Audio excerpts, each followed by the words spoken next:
Igbo ndewonu nke onye chiri nya zere kofeloraro zuoro anyị nni.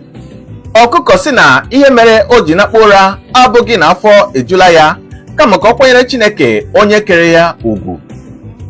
N'akụkọ ụwa anyị n'ụbọchị nke tata bụ abalị 25 n'ime ọnwa nke anọ afọ a anyị nọ n'ime ya. Nke a bụ okwu na-ese akụkọ.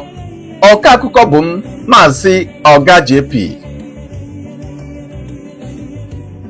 Tata ka a na-eme mmemme omenahọ ndị ahụike mba ụwa mapụtara maka ichete ọrịa ịba.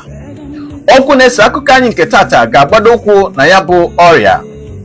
Ọrịa ịba bụ ajọ ọrịa ahụ na-echere mmadụ dum nọ n'elu ụwa aka mgba. Opekata mpe ihe ruru nde narị mmadụ 2.7 na-ebute ya bụ ọrịa kwa afọ ọbụla.